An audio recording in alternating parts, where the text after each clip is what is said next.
And we are live. What is up, everybody? Aaron the pup, definitely the pup tonight. Aaron the puppy here with the UFC Fight Night Apex ESPN 62, whatever you're going to call it, breakdown. It's Jared Cannonier taking on Caio Borralho in the main event, which at this point I guess we'll take. And then we have the Ultimate Fighter finale, other things on the card, Gerald Mearshard and Edmond Shabazian. We'll go through the card rather quickly tonight, if I had to guess. With me, as always, coming off of another very chalky contender series. That's what it's been so far, 9-10. Lucky Locks. How you doing? Pretty good.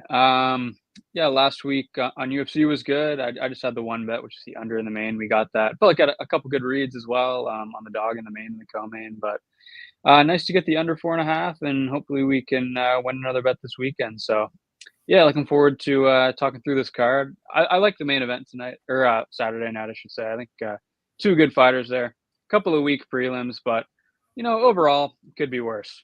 Yeah, it could be worse. We're starting with a minus 1,200 favorite in the first fight of the night. So I hope the coin comes out, but I'm sure it won't for that. But it might, along with my second and only co-host now, just my 2 cents. How you doing? I'm doing well, sirs. First and foremost, as always, Aaron, shout out to you and thank you for having me. Lucky, always good to be on panel. Shout out to everyone watching and listening in the chat. Make sure y'all smash the like button for Aaron. It is a card, man. I guess I've kind of become like jaded or just kind of like used to the quality. So like it just is what it is. Like we got another week of fights, chances to win some more money. Dorikas saved my dick at the last UFC event, and then I got fucking smoked again on Contender Series, but I went super light on that, so not too much of a hit. But yeah, looking to have so technically my like winning streak for UFC events has not been broken, so I'm looking to continue that. But yeah, great to be back. Yeah, all Contender Series, if you're not doing half units on Contender Series, you have sickness, but that's okay. That's up to you. It is just going to be the two of us, or the three of us, I should say, moving forward. But we will have a special guest fourth for pay-per-views moving forward. So definitely want to keep with us here. And we are going to move into this Fight Night Apex whatever card. And it's the return of Victoria Leonardo, everybody. Fury is back, and she's taking on the Joker, Kong Wang. Did you know Kong Wang beat Valentina Shevchenko in kickboxing? After this week, you sure know that. Cole Wang, minus 1,200 favorite. She, honestly, I think will win this fight. That's a huge hot take, I know. Victoria Leonardo is very hittable. She's going to try to crowd Cole Wang maybe early in the fight, but Cole Wang definitely has developed into a very good MMA fighter. I think she's going to be ready. She has good counter wrestling as well. I don't think Victoria Leonardo has much to offer unless somehow cage pushing works for 15 minutes and she avoids everything. But at the same point, Cole Wang should win minus 1,200. Who really cares? And I think that it will probably take Cole Wang into the second or third round to get the finish. Lucky Lucks. I'm picking Kong Wang because she's fighting Victoria Leonardo. Yeah. Cole Wang. I don't know why I call her Cole Wang, but Kong Wang also. 2 cents. Yeah, it's. I think it's going to be a Kong Wang Chung knockout.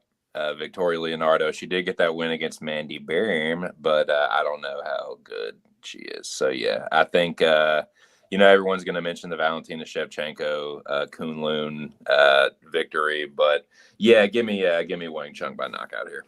Yep, Cole Wang, Kong Wang, 32 years old, coming into UFC and facing Victoria Leonardo. What more can we ask for? Going to move on to featherweights here. 2 featherweights. Nathan Fletcher, who I was probably most excited about coming on to the Ultimate Fighter, which I'll try not to call the Contender Series. I almost always swap those out. Taking on Zigat Rascus. I'll be honest, this fight was announced earlier today. I learned about Rascus a little bit here. Watched some of his fights on the Ultimate Fighter, but didn't watch the Ultimate Fighter all the way through. It seems like Rascus a good striker. Wonder about the rest of the game here. While Nathan Fletcher, I think, just has the more known grappling, more known overall game, and as long as he doesn't break his leg again, he should do well here. 2 cents. Do you have any thoughts on this one, or were you able to tape this? I taped it a little bit, and I don't feel too strongly about it. I'm not going to bet it. I'm going to pick Fletcher. You kind of mentioned like him being probably the more well-rounded mixed martial artist here, and for that reason, I'm going to pick him.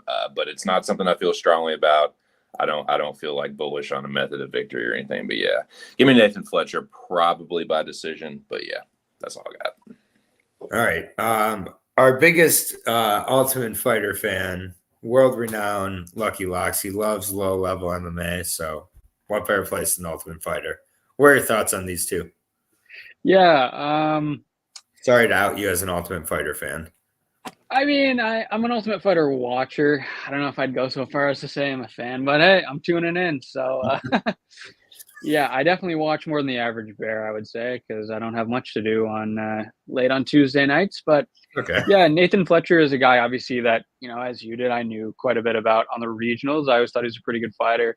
Zhigimandis from Mosca, I didn't really think much of him coming into the show. He performed a lot better than I thought he was going to on the Ultimate Fighter. So it looked like he has made some improvements, shored up a couple areas of his game. But overall, I do think that Nathan Fletcher is just a better fighter, aside from the small amount of time that we were able to see both of them in the house.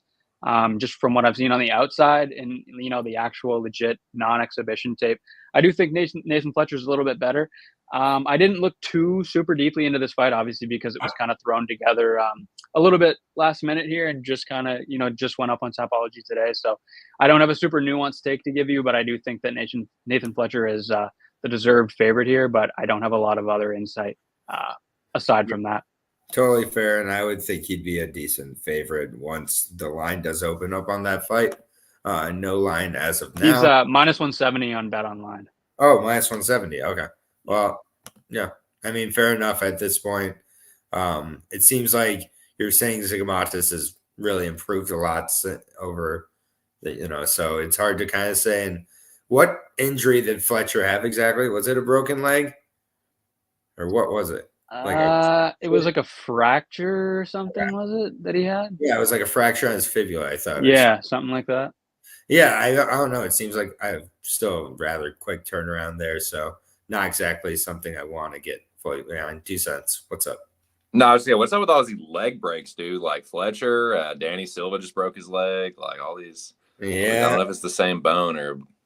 Yeah, they made. Yeah, I don't know, but that's too bad about the Danny Silva fight. I was excited. Yeah, that sucks, man. But yeah, I mean Nathan Fletcher at minus 170. I think that's decent at this point. I mean, if this was in a vacuum on Cage Warriors or something, I would take Nathan Fletcher in this spot. But yeah, we'll move on to the next one here, which cue the circus music. I don't want to brag about what I did earlier today, but I watched 30 straight minutes of Zarin Farron tape. Yes. Followed by Jose Medina tape. So my afternoon was painful, and I had a root canal earlier today. Not the most painful part of my day. Jazmine Nunes, she is going to be a very frustrating fighter to bet for or bet against, because she'll lose like 4 minutes of the fight and then 4 minutes of the round, blitz, get like 3 or 4 combos to land a little bit or get some reactions. And that could be enough to win a round against someone like Helvacante, against somebody like Zarin Farron in her last fight. But I cannot get past Zarin Farron and how much she lit up Jazmine Nunes. It wasn't for 5 minutes. It wasn't for 10 minutes. It was for the full 15 minutes over and over and over again. Jazmine Nunes is so awful. And now she's going to try to get to 135. This fight's going to be at 140 or not happen, because Jazmine Nunes making 135 doesn't exist. So, and if it does, it's going to be a shell of a fighter Cavalcante, I think, establishes the distance rather well. And I do think is better than fought Zarin Farron much better of the two of these fighters. I just can't get over how she made Zarin Farron look. I mean, that's unforgivable. So this is Cavalcante, and she is in the Zhongli because we got it built 5 fighters in there, and this is a fade on Nunes, man. I just think Cavalcante is gonna win this fight. It probably goes the distance. I think fight ends in split. I'm not a big fight ends in split better, but this is a fight I'd bet fight ends in split because Cavalcante could really establish the distance, really clearly win the fight, but Nunes has like those spurts in 2 of the rounds where one judge or 2 give the side to. But I'm going with Cavalcante by decision, and she is in the Zhongli because we got to get people in the Zhongli. Nunes is terrible. Lucky. Yeah, I think this should actually be kind of a fun fight. I think you totally nailed it with the breakdown, right? Like Josiane Nunes has more UFC experience, but I like Cavalcante here. You know, she's bigger, she's younger. I think she's a better pure striker. You know, she puts up better volume. I think she's better on defense. And like you talked about with the, you know, the mutual opponent in Zara Farron, like I feel the exact same way. Zara Farron couldn't touch Cavalcante and was getting tripled up on strikes, more than tripled up. Yeah. And like Nunes, like needed the clinch to beat her. She was getting out volumed at range, like the full fight. It just, I mean, it was, and it's not like, oh, because this person did better against this opponent. It was like a pretty significant disparity in the 2 performances there to the point that I was like, okay, I mean. Zarin Farron had gray sideburns for the Josiane Nunes fight, looking like Morgan Freeman in there. And she was just dropping bombs on Nunes. It was crazy. Yeah, it was a really bad look. So it's going to be Cavalcante for me in this one. And that was at 145. I don't know how Nunes is going to look at 135. If you're betting Nunes at dog money, congratulations. You deserve to win if you get it. 2 cents. Boys, this fight does deserve the coin, but the coin does not deserve this fight. I cannot sully the coin with this fucking fight. The pick will be Jacqueline Cavalcante or whatever. It's not like I don't think that Josiane Nunes, it's not like that I think she isn't live, but not enough to bet it.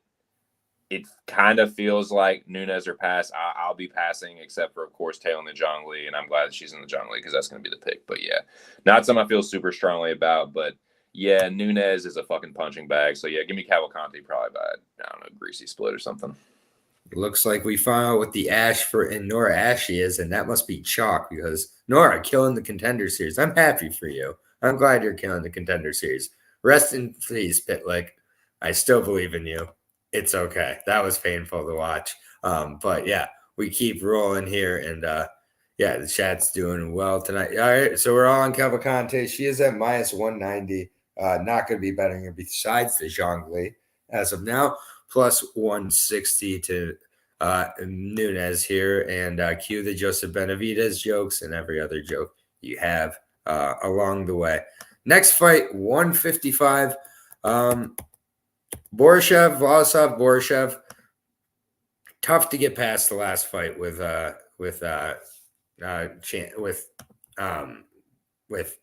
Chase Hooper. Honestly, like I can't really get past that. James Lontop, a good opponent to come back against. I think he can just outclass him on the feet. Even though that I don't know what happened in that last fight with Hooper, but I do have to believe that most of the time he's not going to have whatever bad food he had or whatever caused him to completely forget how to strike and like react to every strike as if it was God hitting him with the strikes here.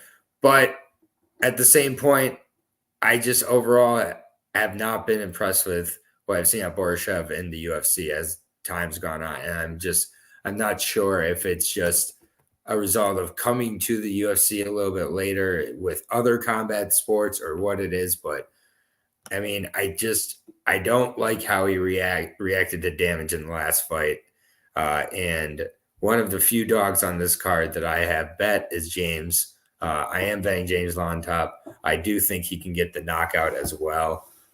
In this fight would not surprise me, but also if he just kind of makes it a scrappy, dirty fight mixes all the aspects of MMA. I'm not confident in Slava Claus at this point. I feel like if Slava Claus comes in here, it hasn't been just one bad performance. It's been quite a few bad performances. I get he had the Nazim moments in the Nazim fight. I'm not as big of a Nazim guy as a lot of people out there. And just overall, I do think that James, being the much younger, more improving MMA fighter, ends up winning this one. So I got James on top, and he's in the Zhongli right now. So 2 cents. Tell me I'm wrong. You're not wrong, but I am on the other side. Like, you are asking for it, betting Slava getting kind of smoked by Chase Hooper like that. I'm not going to make any excuses for him. If I had to like offer up a possible explanation, aside from any like, illness or whatever, I reckon he just thought he was going to be able to run right through Chase Hooper on the feet. And like, Hooper has gotten better on the feet, and I think he's kind of just like gotten his grown man strength. So yeah, maybe that's that, but whatever. He's got Yontop here. I didn't like how Yontop looked against Padilla on the. I know that he got subbed or whatever, but like, I don't know. I could see Slava bouncing back here. There's no way I'd bet it. It kind of feels like Yontop or pass again. Like, unless one of these barrages is in the Zhongli, I'm not going to touch it. But I'll pick Slava here. I'll say he bounces back. I don't know if he knocks him out, but I'll say he cracks him and wins the decision. Fair enough. Yeah, I did bet James. I bet him at plus 190. Lucky, what's your thoughts on this one? Yeah, well, when we talked about Borchev's last fight against Chase Hooper, what did I say?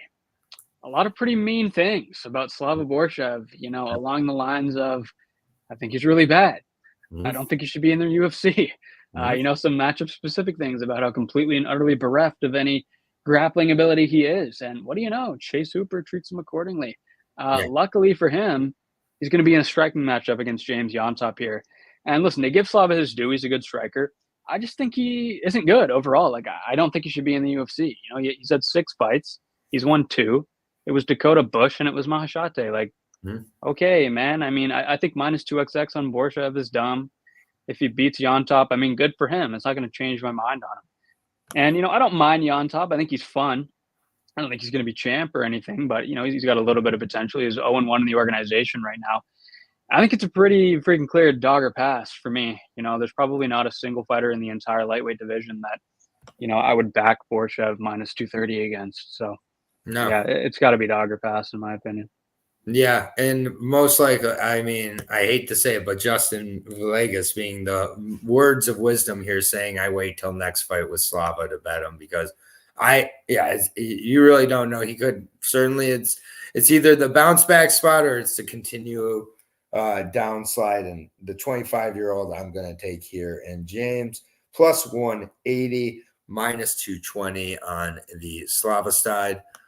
Nick Aleksandar on the Slava side. Hate to be against the Aussie here, but I gotta be. Nick Al. But Nick, you're here just in time for the Jose Medina Zack Reese breakdown. What we've all been waiting for here. The Jose Medina well-earned UFC debut off of getting thrashed for 15 minutes on the Contender Series at 205 against Magomed Gaziolov, which showed us how good he was by winning a majority decision against Bredson Ribeiro in his UFC debut. So, and now Jose Medina has cut off his entire front half to make the 185 division. So we get to talk about Jose Medina in shape now, which is something I didn't get to see on any tape because he was never in shape on any of his tape. He's not facing great levels of competition. He won a South American lightweight championship against like a 12-35 or 12-25 opponent, beat him up on the ground. On the Contender Series, he showed that he was really good at taking damage. He could take a lot of damage. I don't know if that will continue now that he's lost an additional 20 pounds. We've seen the line at this point. I don't think Zack Reese is that reliable. I can't bet Jose Medina. I can't really, pick him either. I wish I could. I'm going to take Zack Reese, and Zack Reese probably gets a finish somewhere by KO here. I just think that probably works the body in Medina. There's less padding now to that body, so he probably goes down quicker. And shots to the chin probably aren't going to go as well with 20 less pounds. But I'm glad Jose Medina is here for a few fights because it's been a while since we've had, a low-level guy of this extent. So, 2 cents, or I don't know, is it Lucky? Go ahead. Yeah, I mean, they saw that Medina lost in Contender Series, then came home and got like a standing ovation in Bolivia when he got to the airport for losing on the Contender Series. And Dana was like, hang on now, like, do we have somebody from Bolivia? Oh, we don't. Okay, get Jose Medina in here. That's why he's here, right? It's not because he's good. He's really not good, in fact. And Zach Reese, I mean, I'm not captain of the Zach Reese fan club out here. He might not be good either, Jury is still out. But, like I sometimes say in these type of matchups, I'm pretty sure Medina is not good to a far greater extent than Zach Reese is not good. And, Reese is bigger, he's younger, he's fought better competition, and it's hard to find a lot of guys to say that Zach Reese has fought the stronger strength of schedule against, but we got one, boys, and I'm picking Zach Reese, but obviously I will not be making a wager. No, this will not be a max bet. Fair enough. 2 cents. Give me your Jose Medina pitch. All right. Well, you asked for it. Asking you shall receive, brother.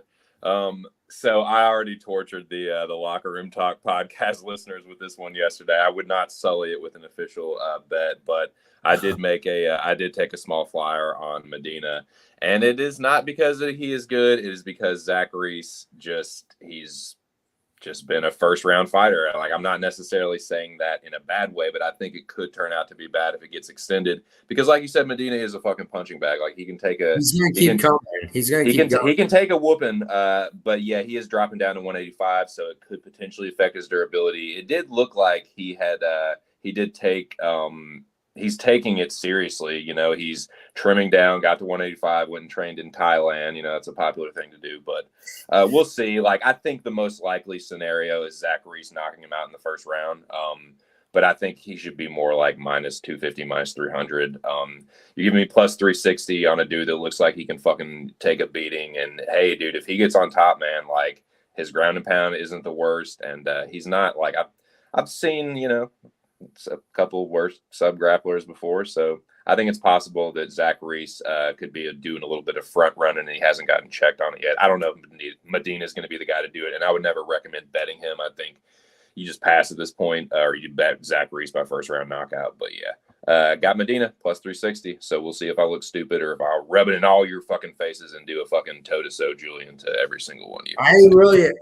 I don't hate the dog shot here at plus. It's not at plus 400, so you got that reverse CLV you're looking for. I know, dude. I'm hoping that fucking comes through. Yeah, we know that. We know that's good news for you. But at the same point, we don't know if the fight gets extended with Zach Reese. I totally agree there, and we are fairly certain that Jose Medina will be able to extend the fight most of the time, but we will see. I do think, I have seen some, evidence that he's taking it serious. That's good. And he's Bangkok ready now. So that's also good. Plus 400, minus 535 to Zach Reese. Yeah. Pass Godspeed to everybody who was betting that one. Good luck to 2 cents there. It is not in the Zhongli, not in anything. So next fight on here is another fight, featherweight fight added somewhat last second. Dennis Bazooka taking on the Fire Marshal Francis Marshall. This is a good, basically Contender Series fight just on a UFC card, which I guess is a lot of fights at this point. Initially, before watching anything on both these guys, I was leaning towards the Buka side. I felt that he's got a significant edge with regards to striking, and I do think he does, but I think he could have some trouble with Francis Marshall, keeping him off of him, keeping the wrestling from being part of the game. And, Francis, he does have some good striking along with it, but I think he's the one who's going to have to make this fight dirty, crowd the space of Dennis. And, Dennis also I'm not sold on his chin. The way he got deaded by Emmers is very, very worrying for me. Francis does have some power as well. This is as pick 'em as a pick 'em can get here. I'm actually going to go with Francis Marshall to get right here after the 2 fights off. I think that he's going to have a significant powerful grappling edge here. And I just think that Buka drops the ball a lot. Both these guys very young, so both are improving a lot fight to fight. So like Francis Marshall, even against Gomi, that fight, he really figured out kind of the distance and the footwork of William as the fight went on and almost finished him towards the end of that fight as well. So Francis by sub, I wouldn't hate as a shot either. I think this goes to decision most likely. But I'll take Francis Marshall. 2 cents. Yeah, man. It's funny. I was considering maybe betting Bazookia against Danny Silva, but obviously that got scrapped. Sucks for Danny Silva with a broken leg for real. I've kind of been like a Francis Marshall truther in the past. Obviously he got fucking checked by Isaac Dolgarian, but I think Dolgarian's decent. He went to a close fight with C-Rod and whatever. Here it's close on the feet, man. I just think, Marshall's probably a little bit more well-rounded. Probably like it's close on the feet. Marshall is hittable, but he does crack too. And Bazooka's like, he's sort of kind of the same way, but give me Marshall here. I'm a little bit biased towards him. I think he bounces back. I don't think he loses 3 in a row. Had a close fight with Gomez. So I think he gets right here. But it's not something I can bet because he is so hittable, and Bazooka, he's got a pretty good left hook. So give me Marshall, but no bet. Yeah. Danny Silva, I think is not at all a wrestling threat compared to Marshall, but yeah. Right. Lucky, you seem very interested in this fight. Yeah, I had to get up the newspaper for a sec because of Justin's comment. And I just happened to have one nearby. So a little theatrics there that, you don't usually get from Lucky in the show. But exactly. This was another fight that was kind of added short notice. I don't have a ton more to add. Aaron, I'm pretty much in agreement with you on this one. Bazookia is, I too, kind of when I first saw this was kind of gut leaning, like maybe his way. But the more I think about it, like Francis Marshall had 2 pretty tough fights, relatively speaking, in his last 2. Mm-hmm. And he did have a fair amount of hype, right, going into those. Like he was a big favorite against William Gomis, and now it's open to pick him here. He's kind of moved a slight favorite over Bazookia. I just feel like he's got the higher upside here. I'm pretty confident Bazookia is not really, quite at a level where he's going to have a lot of success in the UFC. And I don't really think that Francis Marshall projects super high either, but I do think that people are a little bit more down on him than maybe they should be, especially in this matchup. So I'm going to lean his direction, but I really don't have a strong conviction on this one either way. And I'm not going to be anywhere near it with any of my money.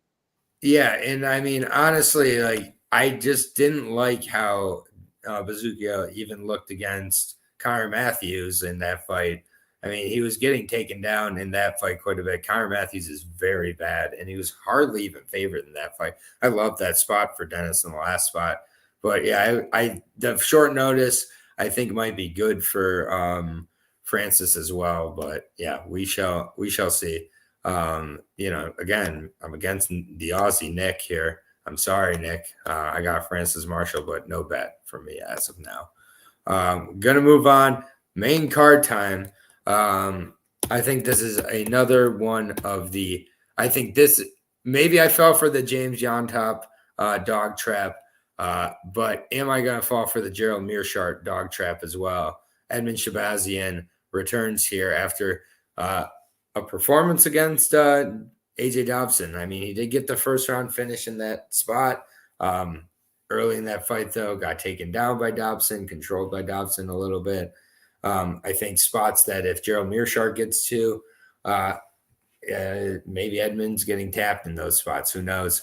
Edmond just there's just a lot of kind of unknowns with him still for me as well. And Bazooka is training with Aljo and Marab. Oh, good. Who else trained with Aljo and Marab recently? Charlampolos. That's right. So it turns out that they do train with some scrubs. So I cannot give Bazookia credit for that one, Nick, but I do know that he trains with those guys. Edmond Shabazian has a significant edge on the feet. I think he's younger, should have the advantage as the fight goes on. Gerald Mearshart was struggling for takedowns against Brian Barberina into the second round of that fight. Just not exactly a great look for me. I think Father Time is catching up to Gerald Mearshart rapidly here. Sure, you could sub him. I wish I could be on the train with the rest of you, but I am going to avoid the Gerald Mearshart dog trap here and go with Edmond Shabazian to win this one and probably knock out Gerald Mearshart. 2 cents. Yeah, I gotta go with the Golden Boar here as well. It's like I was talking about this yesterday. They set it up kind of good matchmaking, like stylistically. Edmond is a dude that can like get it done early in the first round, and Mearshart can be like fucking dirted in the first round too, like it happened against Kamzat and Joe Pyfer. But Edmond has been like broken and kind of slow cooked, and Mearshart he did that to Bruno Silva and Muradov. So yeah, it's kind of decent matchmaking. It's like, okay, which one of you is like less fucking fraudulent here? I think because Edmond is younger, the power, I think Mearshart's going to get knocked out in the first round, but not something I could bet. Like I was considering it yesterday, but yeah, I don't know. I'm glad that it worked out the way it did, and that I made the parlay I did, because yeah, I'm picking Edmond first round knockout, but I could see Mearshart like getting the late sub. So yeah, just kind of staying away from it. Yep, not in the Zhang lane, not betting it. I'm watching this one, and I hope I'm wrong from a pick perspective, because I'd rather see Gerald Mearshart sub Edmond, to be honest with you. Lucky. Yeah, I mean, it's kind of a tedious fight to break down, to be honest, because I just feel like it's like the same recycled take on it, right? Like Shabazian isn't that trustworthy, but GM3 is pretty old, right? Like that's the breakdown. Do you want me to spend 5 minutes going any deeper than that, really? I mean, Edmond is 10 years younger than GM3. Correct. I don't rate him super highly, but everyone who has beaten him was probably significantly better than this current version of GM3 that we're seeing, certainly. And I think Edmond probably knocks him out. It's not completely out of the realm of possibility that Shabazian blows his load in round one and slows down, and GM3 pulls out a win late, but I doubt it. So I'm going with Shabazian here. Yeah, no, same here. And at this point he might have to be in the Zhongli. We'll see if I can get him out of here. But right now I'm looking at the rest of this card, and I've got to put 5 fighters in there, right? So minus 290 plus 235 to Gerald Mearshart. Don't worry, we're moving on to a minus. He's currently a minus 800 favorite, Michael Morales, Neil Magny in this spot. This is another fight where it's like, how much is there really to say at this point? I don't really understand why Michael Morales is kind of going from a Jake Matthews win in his last fight, pretty impressive looking, albeit decision win, to kind of taking a step down with Neil Magny at this point. 2 cents reporting live here. There's a cash out suspended with the Medina bet on DK. Event ended. It said event ended. I don't know if that's just their standard, like your cash out suspended, so it just says that. But yeah, so Medina might everywhere. He might have gotten taken to the hospital. Who knows? But yeah, Michael Morales, Neil Magny.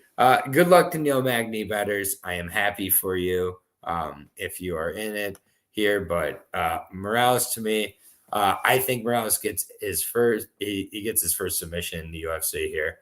I think he submits Mr. Neil Magny, and I just think that this is a good spot for Michael Morales to find out how his grappling's progressed, because Neil Magny does not like the grappling game too much, and I just think that Michael Morales is just younger, better, faster. He probably could knock him out too, but I just do not see Michael Morales losing this fight. If it gets extended, Neil Magny can Neil Magny him to a decision, sure, but I don't have a bet on this as of now, but Yeah, give me Michael Morales by submission.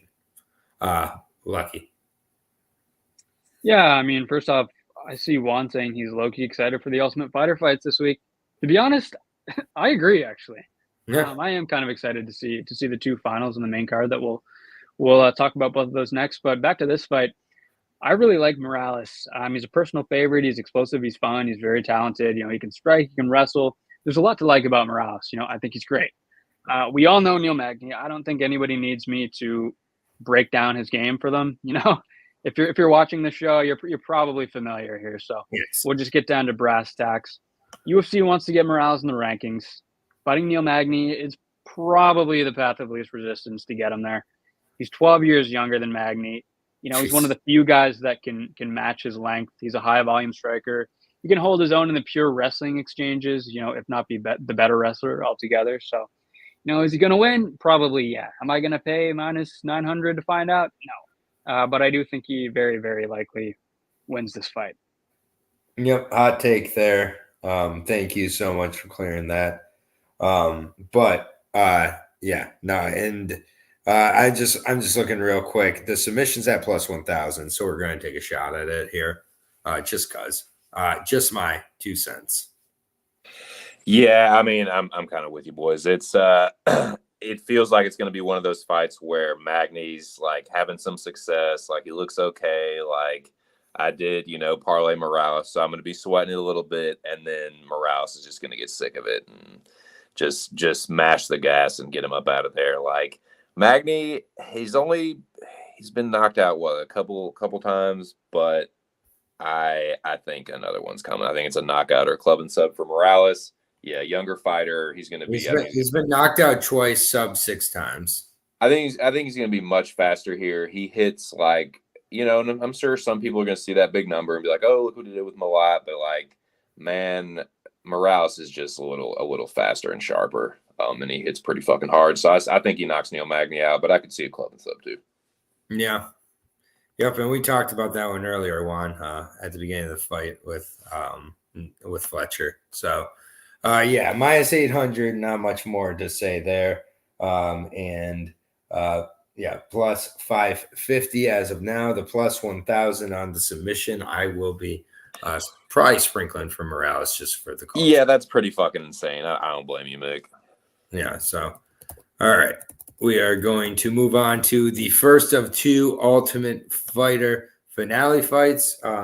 These are pretty good fights. I'm familiar with Myron Santos, Oley. I've gotten more familiar with by watching his fights today.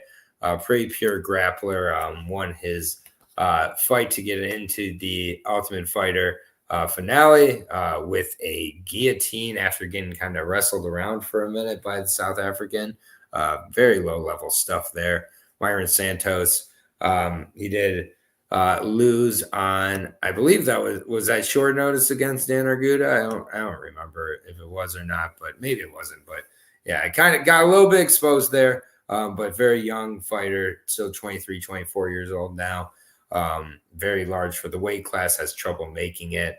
And that's definitely a worry here coming into this one. But just I think overall he should have the grappling acumen to kind of stay out of trouble against Oley, and I think he's going to just kind of beat him up here. I would, anticipate that he's, significantly the favorite in this spot against Oley, and rightfully so. Younger, stronger, faster, and just better. But 2 cents. Were you able to watch this one?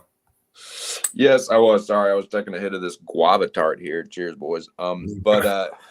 Yeah, I wasn't super duper impressed with Oley on the tape study.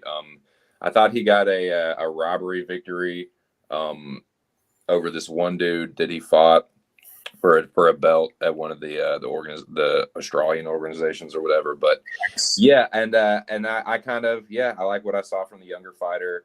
Honestly, like Oley, he's not bad on the feet. Like he's got decent power, I guess. Like he swings with intention, like especially got a pretty good hook, but he is a fucking punching bag, man. The dude like has never met a punch that he didn't like taking. He's got like Shannon Ross fucking striking defense, just doesn't move his head. And I think what's the fuck's gonna knock him out.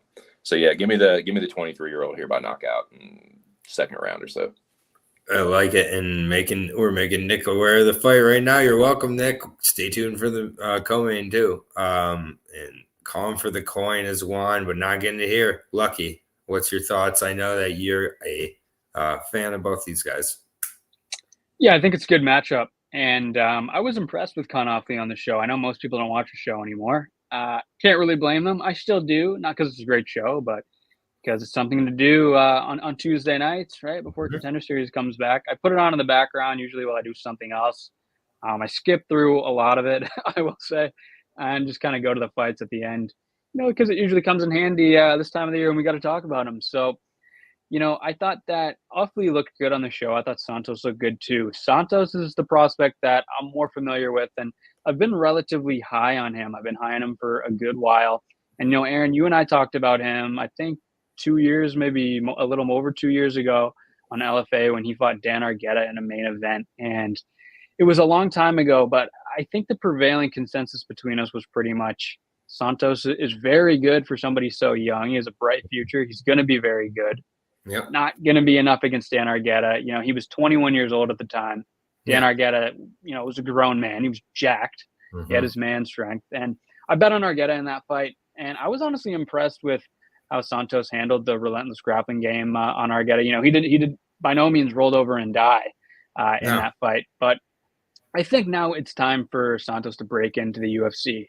I do think he's a very good striker. He's 24 now, and I think he's ready. Oley is also a guy I think is pretty good, good submission grappler. But I think Santos can make this one a stand-up fight, and I think he's just a better fighter in that area. So I'm going with Myron Santos in this one. Yeah, no, I don't disagree, and I do think that the UFC's had their eyes on Santos for a long time here. I think, like Fletcher, these are some of the guys where you saw the announcements and kind of knew the guys who were going to make it. And it's not surprising these are two of the guys. And, if Cannonier wins, then all the props to him, he deserves it because he's a very good fighter in Santos. I agree. So looking forward to that one. On to the second Ultimate Fighter finale here, Robert Valentine, who seems like he's kind of the star of the show, if I had to guess. I've watched a few of his fights. Very exciting fighter. Watched his last fight against his teammate. Really good fight there. And then had a slick little armbar to finish it as well. And then Ryan Loder, which for all intents and purposes, a good wrestler. And that seems like it. Good All-American wrestler.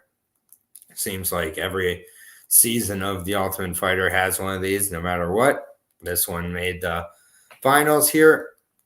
It just seems like Robert Valentine just has a lot more to offer. Seems much more violent, much more dynamic. Seems like he can deal with a one-dimensional wrestler rather well. I think he's got some good defensive grappling himself, and seems like the more experienced MMA fighter overall here. And I like the story about taking mushrooms in the Swiss mountains, man, and seeing the bending trees telling him that he needed to go out and murder people. I've talked to those same bending trees on mushrooms, and I can tell you that's a real life-changing thing. So if you're not familiar, go check out Robert's interview for today. Very interesting guy, and I just think he's way more dynamic, way more interesting, and I think he should get it done against Loder, who just did not really impress me from what I saw, but I'm sure he could go out there and wrestle and control for 3 rounds, but that seems to be harder and harder to win a decision that way. So I got Robert by KO. Let's go. I don't know. Lucky, is on you? Yeah, I mean, I think you're totally right about him kind of being the name that carries the most weight from this season of The Ultimate Fighter. I mean, he really stole the show. He had great finishes in the cage, awesome flying knee, good armbar in the last one, and had the most personality out of the contestants. Kind of felt like he was like the main character of the show. He ended up like being like basically a coach on his team as well. He was in the corner for all the fights instead of standing up on like the mezzanine where the rest of them are. He's a 10-3 fighter. I think they were like listing him at like 12-3 on The Ultimate Fighter, but Tapology's got 10-3. Losses came to Ibo Aslan, who's 1-0 in the UFC now. Jati Malan, a former champion in Cage Warriors, and Ahmed Salamov, who's a pretty good fighter out of MMA Factory in France. He's got a bunch of finishes. He's explosive. You know, he looks the part. He's marketable. And Loader is kind of just the opposite. You know, he's boring in and out of the cage. He's milquetoast. He has a few finishes like over cans, but you know, he's fought 3 decent fighters in his career. Lawan Davis went to decision. Troy Green, he lost. Dorian Dakai went to decision. And, you know, I just don't think this guy has much finishing upside at the higher levels of the sport, to be honest with you. He's 4 years older than Valentine at 33. Doesn't have the explosivity, you know, doesn't have the marketability, doesn't have the versatility in his arsenal that Valentine has. And, you know, Valentine has powerful striking and decent submission grappling. And I agree. I think Loader is kind of more of just a ho-hum wrestler. Like, nothing excites me about this guy. And he does have very good wrestling. Like, don't get me wrong, but, you know, he's not a guy that really excites an audience. And, you know, am I willing to lay this price on Valentine? Like, I'm not sure how good he really is. He's really fun, and I think the UFC would like to have him. Sure. But I don't know if he's really good enough for me to want to be saying, like, I'll lay minus 190 or whatever he is on him. Because, you know, Loader does have, you know, a pretty high floor game, right? Lay and pray is usually decently high floor, but I think Valentine's just more dynamic and has more avenues to win this one. So I'm going to side with him, but no action. Yeah, see, Lord Zin knows the gods told Valentine he will win. Again, go watch his, you know, he talked to trees about being a killer in the Swiss mountains on mushrooms. 2 cents knows about this life. Well, dude, yeah, I was gonna say, like, the last fucking, what's up with that, dude? The last time I was on fucking Boomers and went out in the woods, the trees just waved at me and told me I was tripping, and I was like, oh yeah, I guess I am. Like, but like, I fucking, yeah, but yeah, give me the fucking the Swiss Viking here by Ultimate Destruction. Yeah, I think Loader is just like a lay and pray, just rat wrestler, and I think Valentine's gonna dot him with an elbow on a stuffed takedown attempt, but. Yeah, let me give me the Viking here. I did bet him yesterday. So yeah, I mean the number, you know, it's not like super awesome, but it was under 200. So yeah, I mean I think Loader will have his little wrestling moments, but I think that Valentine, I don't like. There's a chance it could go to the cards and he could like gas out, but I think he will have like done enough damage to win the decision potentially too. But yeah, give me Valentine by knockout. Yeah, and they have the under 2.5 at minus 150, and I think that, you know, Valentine has the complete finishing upside here as well. So at minus 170, I don't hate it. So Valentine, congratulations, you're on the Zhongli because we need to get 5 fighters for it, and minus 170, I'll take it. So we shall see in that one. Or on to the co-main event here. Tabitha Ricci and Angela Hill, co-main event at 115. One of these fighters moving closer and closer to a title shot, possibly. Lord help me, because Angela Hill was the first bet I made on the week at a pick'em. It's still at a pick'em. I just think that Angela Hill somehow, some way, at 17 and 13 and at nearly 40 years old, 39 and a half years old, seems like she's still improving as an MMA fighter, still improving like from a physical perspective, still just improving overall. Got her first submission over, honestly, Leona Pinheiro, so obviously great. But at the same point, I just don't think Tabitha Ricci has the wrestling and, you know, grappling game to get it into the jiu-jitsu realm where she has the advantage and is able to win this fight. I think on the feet, she's significantly at a disadvantage. I think that Angela Hill is going to be able to keep a good pace, keep a good distance throughout the fight, and frustrate Tabitha Ricci probably to a kickboxing decision. But I like Angela Hill pretty comfortably in this one. And, you know, maybe it's passing of the torch, as Lord Zine's saying, but I haven't seen these signs that Angela Hill's done at all. So I guess she's 39 on paper. This should be, but I've been going with the younger, faster fighter in a lot of situations. I'm going with the older, better fighter here in Angela Hill by decision. 2 cents. Shout out to the 17 people watching. Hope you're all 21 according to my watch here. Holy shit. Well, I must be behind. That's sick. Yeah. Well, shout out to the 21 then, by God. Appreciate y'all. Boys, I hope y'all are listening and paying attention.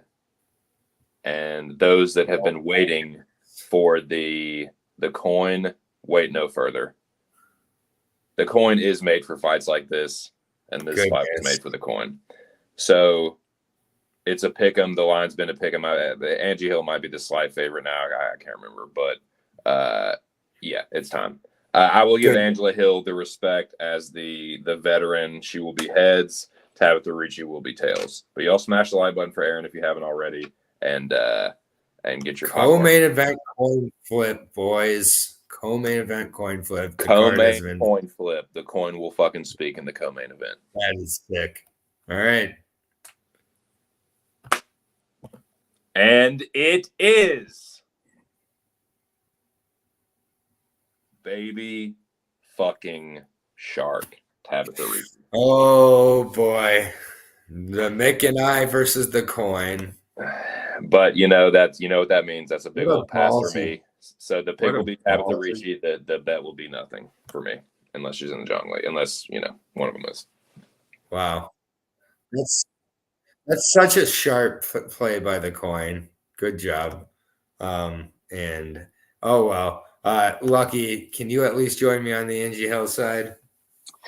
To be honest, I'm probably done picking Angela Hill to win UFC fights for the most part. I know she won her last fight, and I bet against her, and I lost money, and it was pretty damn convincing. I was straight up wrong there. I still kind of feel the exact same way about this fight. Hill is a sub 500 UFC fighter, and she's a lot better than that stat makes her out to be.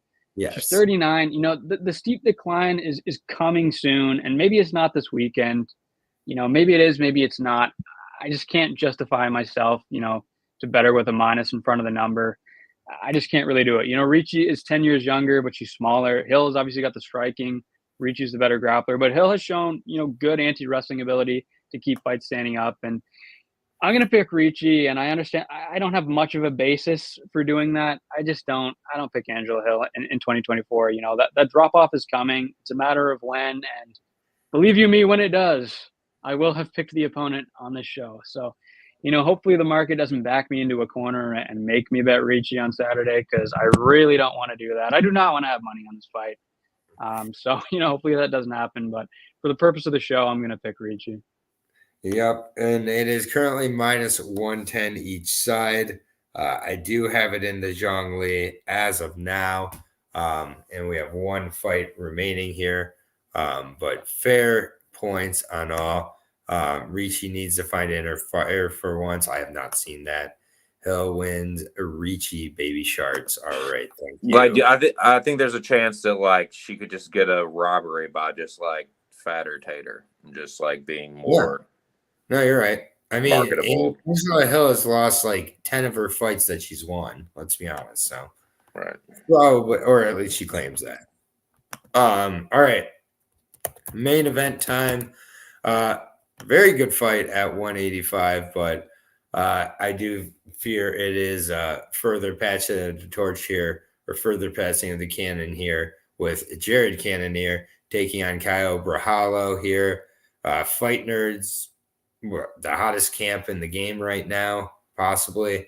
And the head of Fight Nerds, Caio Borralho, coming off of a very good performance and, undefeated in his UFC run. Finally got that finish. It was against Paul Craig, but very violent finish, striking-wise. Looked very good and poured it on late against a boost. And I think that 5 rounds will definitely benefit Borralho here. We saw with Cannonier started off very strongly against Imavov in that last fight, was looking good until he wasn't. And the way that he kind of responded to those shots in the 4th round, kind of concerning. And the standing TKO by Imavov in a spot where it's although he was the older fighter, he was supposed to be the one who took over as that fight went on, yet Imavov was the one who did. And that is a huge red flag for me. I think Caio Borralho, his biggest strength is his IQ. He knows that he can just slow cook Jared Cannonier here. I think he doesn't have I don't think he has this chin issue either. He's a very tough fighter as well. I think he's stay out of trouble. I think Caio Borralho just kind of nice and easy. It's 2024 chalk season. Juice boys, we're winning. Caio Borralho wins the decision here probably. If he gets a decision, it will come later in the fight, 4th or 5th round. But yeah, it's Caio Borralho, and it is by decision. And Chalk Alex never left. Mick, come on now, Borralho. I got Borralho by decision. Late finish could happen though. Lucky. Yeah, I think this is where we see Cannonier crest the hill into the decline, and I think there are some arguments against that sentiment, which I do think have merit and which I think are valid. Sorry, like, did he look majorly regressed against Imavov? No, I don't think he did. He had a lot of good success, especially early, but I do think he looked a step slow, which is to be expected when you're 40 and coming off an MCL injury. And when I watched the fight back, I was like, you know what? I think Imavov was just better than him, at this point in time. And I'm not really a big Imavov guy. And I don't think many people expected, like you pointed out, Imavov late TKO. I think most people expected, Imavov early or Cannonier late. And we got the opposite of that. And, like I said, he didn't look tremendously regressed. And, the fight before against Vettori, he looked fantastic. But I kind of think that might have been the last hurrah. And I'll tell you why I think that. And, I'm perfectly aware that I'm setting myself up to look like a fool if I'm wrong here. And, Cannonier comes out and looks perfectly fine on Saturday. But, he's 40 years old. He's not even a full year removed from an MCL tear. He tore it in October last year. And, I don't care how good he looks for his age. When you're 40, you don't heal up like you used to. And add to that, he got TKO'd 2 months ago. Now, if you want to say it was a soft stoppage, I can't really rebut you there because, I agree. But it was a high-paced fight where he did get hurt and he did get stopped. And that was only 2 months ago. Now he's back against one of the hottest prospects in the division that, the UFC loves, that they have match made, very carefully, very intentionally. And they've decided now that, like, we're going to do Cannonier now, We're not going to do Dolidze or Hermanson or Costa or Vettori. I think they're saying, we want Caio in the top 5. This is the time. This is the opponent. And I kind of think that's the plan here. Cannonier is a guy who has hung around the top of the division for a long time. He lost to the top guys when he lost to Whitaker. He lost to Adesanya. He lost to Imavov. Has a win over Strickland. So 3 of the other 4 in the top 5, right, he's lost to. And he's not going to be fighting the champ, even if he does manage to win this one. And, they need new blood at the top of middleweight right now because DDP is just changing the guard over there single-handedly. He knocked out Whitaker. He submitted Adesanya. People are saying the Strickland rematch is next. He already beat him too. They need guys now like an Imavov, like Borralho, to get into the title picture, to get the division flowing again. And I think that's why this matchup is on the schedule. Caio is 9 years younger than Cannonier. He's got better momentum. He's bigger. I think he's a guy, that's light on his feet, and I think he's probably going to look faster as well. And I do think there's a legitimate grappling avenue for Borralho to pursue here. Cannonier has been taken down 6 times in his last 5 fights, and we also saw Imavov had a lot of success striking in the clinch, right? He almost tripled up Cannonier on clinch strikes. And I think Borralho can get takedowns. I think he can work the clinch. And then at distance, I think he's going to be faster. And like you pointed out, Aaron, I think he's going to be perfectly aware of where he is at a disadvantage and where he is at an advantage in this fight, right? He's the team leader at one of the hottest gyms in MMA right now. You don't often watch his fights and say, oh, he's out there making dumb decisions. And he made the call out for this matchup. I think he's really good. I think it's a changing of the guard fight too. And, if it isn't, I'm going to look dumb. But look, it wouldn't be the first time. That's kind of the nature of the game that we play every week. And looking at this fight, when the line opened up, I was seeing -160, -170 type lines. And I was saying, like, I like Borralho here. I'm willing to pay -200. Over that, I'm not willing to bet it. So when it started to move, I saw some books moving over -200. I slid in at the wire. I do have -200. It's chalky, but I like the spot here. So that's where I'm at. Yeah, no, when you're right, you're right. I agree with you, and well done. 2 cents. It's at -245 now. Just -2 cents. Go ahead with your thoughts on the main event. It is a good fight, and I kind of agree with what y'all said. It's y'all outlined Caio's strengths in this fight perfectly, and it is. I agree that it is his fight IQ.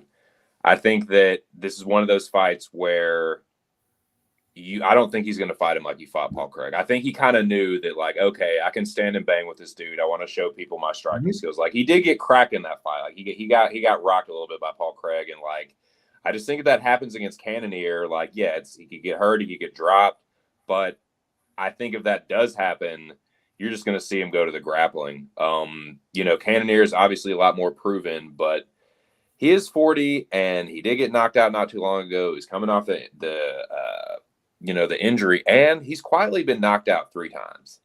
So I just don't think that bodes well. I don't think he's going to be getting better. You know what I'm saying? Like, I don't think he's going to just like fall off a cliff. Like, I think he could have some moments in this fight, but I don't think he's going to be like, improving. Whereas I think Caio actually could be, and him having that, like, him being the like fighting nerd dude, I think he's going to fight a smart fight. I think he's going to, no matter what, find a way to win. I wouldn't be surprised if he knocked Cannonier out, got a club and sub. If he does get rocked, go to the grappling himself, just win a straight up grappling based decision or get a submission. I could see him winning the fight in multiple ways. Whereas like Cannonier, I guess I could see him winning by knockout or decision, but it's just not nearly at as high of a clip. So yeah, give me Caio Borralho, like Lucky said, changing of the guard. I did bet Caio, I parlayed him. So it could be, it could come back to bite me, but I just think Cannonier is going to be slower. And Caio is, he's not like, he may not have as much one-punch power, but he's not really like super pillow-fisted, and Cannonier doesn't have the best chin. So, yeah, give me Caio here. Yeah, no, I agree. Minus 245, a little bit wide at this point, but with the Zhongli, I am going to once again put the main event in the Zhongli. So it cost me with Tybura a couple weeks ago, but we will see with this one. But yeah, Borralho versus DDP, I can totally see that being a UFC title fight in 2025. And they got Salt Lake City card or something for sure. But yeah, that's going to get us to the end of this breakdown here. This was honestly a fun card. It's part of why I really appreciate breaking down the fights with you guys, is that I realized that most of these fights are actually pretty watchable for the most part, even if the fighters in them aren't. The matchups are at least well made. Real quick, I'll give the Zhongli, and then we'll go around, see if there's any bets other than Borralho for Lucky and with 2 cents. But the Zhongli actually and this card is actually a little bit underrated. I'll say that because I was looking at it as one of the worst cards. And it's definitely not worst cards of the year. Some of the odds are kind of shitty, but I do have 3, I feel like, fighters where the IQ is significant edge, and then a couple fighters where, we'll just see how it goes. But Jack and Cavalcante is in the Zhongli. James Yontop, I am putting in there as my dog for this one at plus 180. Robert Valentine also in there, minus 170. Angie Hill, minus 110. And Caio Borralho at minus 245. The Zhongli currently at plus 1720. So if you're playing it right now as we're recording, plus 1720. But again, the Zhongli is Cavalcante, Yontop, Valentine, Hill, and Borralho, plus 1720 for the Zhongli parlay, which is our 5 money lines, at least plus 1,000. We've hit 7 of them on the year so far, looking for number 8. Nick, you know about the culture, though. Lucky, thank you as always for joining us. I really appreciate the insight, especially with the Ultimate Fighter fighters, which I wasn't as clear on. But again, I'm really excited about this card, and after talking with both of you, so thank you for the time. Plus 1,800 on Bet365. Any bets you have besides Borralho? That's the only one. Borralho money line minus 200 is the only bet I have. Thanks for having me on. As always, it's a lot of fun to chop it up with you guys every week. And thanks everybody in the chat. Thanks, Aaron. Thanks, 2 cents. And we'll see you guys on the next card. Yes, sir. Yes, sir. 2 cents. Thank you as always for being here, sir. Of course. Always great to have you. Any other bets you have on your mind for this card? And thank you for helping me get more excited for this card. I appreciate it. Definitely, man. And likewise, thank you for having me as always. Lucky, always a pleasure to be on panel. Everyone in the chat, man, it was definitely a good time. Y'all were the shit tonight. So smash the like button if you haven't already. And my bets so far are if it isn't suspended or just like fucking off, I do have Jose Medina. I got a little flyer on him at plus 360. But we'll see what happens there. But the other bet is the parlay I made yesterday was My leg is Valentine, and then we all agreed on Morales and Caio Bahayo, and that's plus 158, I think, for me. So that's those are my only 2 bets so far, and now the John Lee is the third. So that'll probably be it. But if the Medina fight ends up getting scrapped or something weird happens, then I might make another one. But yeah, dude, thanks again. I'll be pre-gaming on Saturday, so you can find me there. And yeah, man, best of luck, boys. Appreciate it. Yeah, I will definitely be coming through for that as well. That's over on Two Senses channel most cards, usually an hour or so before the card. So subscribe to Two Senses channel, please, and go ahead and plug in that Zhongli right now. But again, I just want to thank everybody in the chat, 20 plus in the chat tonight. Really appreciate it. Nick Aleksandar, Juan Cruz, Justin Villegas, Mick, Alex Ramirez. I appreciate you all. Nora Ashy. Really appreciate everybody and all the support here. And again, on pay-per-views, we will have a 4th special guest who is coming, and he has already agreed for 306 or 305, whatever it is the next pay-per-view is. But we will be here next week with the next card. So Lucky Locks and I will be here on Sunday night, most likely, breaking down the Dana White Contender Series that we do every week. And thank you for the support, everybody. Peace out and take care.